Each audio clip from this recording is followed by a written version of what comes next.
আসসালামু আলাইকুম ওয়া রাহমাতুল্লাহি ওয়া বারাকাতুহু। বিসমিল্লাহ, আলহামদুলিল্লাহ, ওয়াসসালাতু ওয়াসসালামু আলা রাসূলিল্লাহি ওয়া বা'দ। কাছের দূরে দেশ প্রবাসে অবস্থানরত দিনী ভাই বোনেরা, আমাদের প্রিয় দর্শক, আপনাদের সকলকে আমাদের প্রিয় দাওয়া অফিসিয়াল ইউটিউব চ্যানেলের পক্ষ থেকে আন্তরিক অভিনন্দন, মোবারকবাদ জানাচ্ছি। আপনাদের প্রাত্যহিক জীবন ঘনিষ্ঠ জিজ্ঞাসার জবাব নিয়ে আপনাদের সামনে উপস্থিত। আপনাদের যে কোনো প্রশ্ন আমাদের কমেন্টে করে রাখবেন, ইনশাআল্লাহ আমরা সময় করে সুযোগ দেব। একদিন বোনের প্রশ্ন, মোহতারাম শেখ, আমার স্বামী আমার স্বামী অন্য নারীর সাথে ফোনে কথা বলে, এক কথায় পরকীয়া করে, তাকে ভিডিও কলের মাধ্যমে দেখে কথা বলে এবং তাকে ভালোবাসে, এমন কথা, মানে এক কথায় হারাম সম্পর্ক, পরকীয়াতে সম্পৃক্ত আছে। মোহতারাম শেখ, আমি এখন কি করব? আমার কি করা উচিত? আমার করণীয় কাজের ব্যাপারে আমাকে পরামর্শ দেবেন। গুরুত্বপূর্ণ বিষয়। আহ বোন যে প্রশ্ন করেছেন যে আমরা ভালো ছিলাম, সুখী ছিলাম, অনেক লম্বা কথা বলেছেন। হঠাৎ করে আমার স্বামী একজনের সাথে সম্পর্ক হলো মোবাইলে, এবং তার সাথে ভালো একটা ডিপলি একটা রিলেশনে বর্তমানে তারা অবস্থান করে। এখন এমন অবস্থায় আমার করা উচিত, কি করা উচিত হবে? আমি কি করব? আমার স্বামীকে কিভাবে আমি পরকীয়া থেকে আমি বাঁচাবো? গুরুত্বপূর্ণ দিনই বোন, আপনাকে দিক নির্দেশনা আমরা দিচ্ছি ইনশাআল্লাহ। ফ্রি মিক্সিং বা নারী পুরুষের অবাধ মেলামেশার কারণে এই বিষয়টি বর্তমানে এটা মারাত্মক আকার ধারণ করেছে। এটা একটা মহামারী ধারণ করেছে, পরকীয়াটা। একজন স্বামী বা স্ত্রী তার নিজের জীবন সঙ্গীকে রেখে, স্বামী বা স্ত্রী উভয় ক্ষেত্রে হয়, অন্যের প্রতি দুর্বল হয়ে পড়ছে ডে বাই ডে। সোশ্যাল মিডিয়ার কারণে এর গতি আরো বেড়ে গেছে বহুগুণ। কারণ ভিডিও কলে দেখা যায়, চ্যাট করা যায়, অঙ্গ প্রত্যঙ্গ দেখা যায়, হারাম কাজ করা যায়, যারা বেবিচার হচ্ছে, অহরহ হচ্ছে।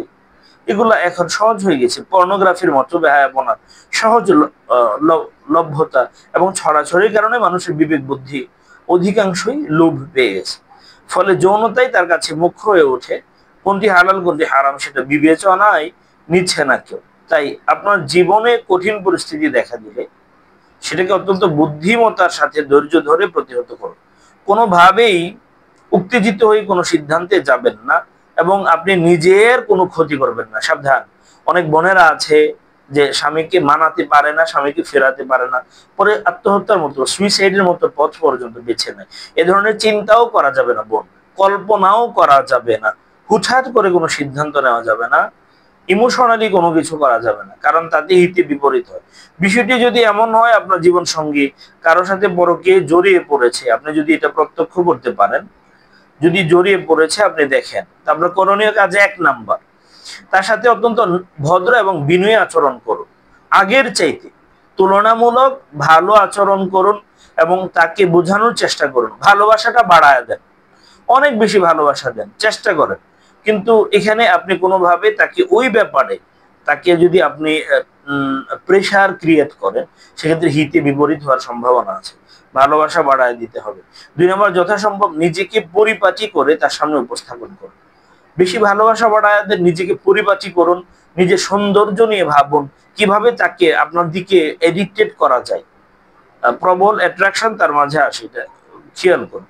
ঘরে তালিমের ব্যবস্থা করতে পারেন, দিনই আলোচনার ব্যবস্থা করা, এতে করে বদ্দিনই দূর হয়ে যাবে, দিন ঘরে আসবে, আল্লাহর রহমত শামিল হাল হবে।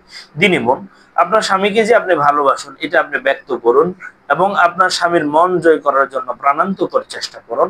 আল্লাহ তাআলা আমাদের সমস্ত দিনী বোনদের যাদের স্বামী পরকীয়ায় সম্পৃক্ত, আল্লাহ তাদেরকে সহিহ বুঝ দান করুন, হিদায়াত দান করুন, স্বামী স্ত্রীর মধ্যকার ভালোবাসা আল্লাহ বাড়ায় দিন। আমিন।